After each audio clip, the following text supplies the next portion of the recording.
प्रतिबिंब जनमानसांचे। तारकपूर बस स्टँडमध्ये बेकायदेशीर रिक्षा स्टॉपचा सुळसुळाट, प्रवाशांची खुलेआम लूट, प्रशासन डोळेझाक करतंय कुणासाठी? अहिल्यानगर तारकपूर बस स्टँड येथील एसटी महामंडळाच्या आवारात गेल्या अनेक वर्षांपासून बेकायदेशीर रिक्षा स्टॉप राजरोसपणे सुरू असल्याचा गंभीर आरोप करण्यात आला आहे। विशेष म्हणजे 2 अनधिकृत रिक्षा स्टॉपवर 15 ते 20 रिक्षांची जमावबंदी असून यामुळे एसटी बसेसना ये-जा करताना मोठ्या अडचणींना सामोरे जावे लागते। प्रवासी बसमधून उतरताच रिक्षा चालकांचा गराडा, जबरदस्तीने प्रवासी खेचणे, मनमानी भाडे आकारणे यामुळे नागरिक हैराण झाले आहेत। या प्रकारामुळे परिसरात सतत वाहतूक कोंडी निर्माण होत असून प्रवाशांची उघड आर्थिक लूट केली जात असल्याचा आरोप आहे।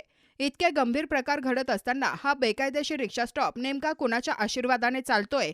एसटी महामंडळाला यातून नेमका काय फायदा? कोणाची मलाई कुठे जाते? असे थेट प्रश्न उपस्थित होत आहेत। या संदर्भात यापूर्वीही तक्रारी देऊनही प्रशासनाकडून जाणीवपूर्वक दुर्लक्ष का केले जाते, हा देखील संतापजनक मुद्दा आहे। एसटी महामंडळाच्या अधिकृत आवारात रिक्षा स्टॉपला परवानगीच नसेल तर हे बेकायदेशीर स्टॉप तत्काळ हटवलेच पाहिजेत, अशी ठाम मागणी करण्यात आली आहे। अन्यथा येणाऱ्या 10 दिवसात तारकपूर बस स्टँड येथे तीव्र आंदोलन छेडण्याचा इशारा आज 2 मार्च रोजी देण्यात आला।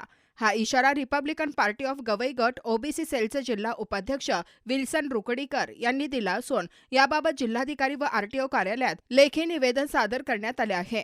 अहिल्यानगर शहरातील महत्त्वपूर्ण अपडेट जाणून घेण्यासाठी नगर न्यूज 24 या YouTube चॅनलला सबस्क्राइब करा।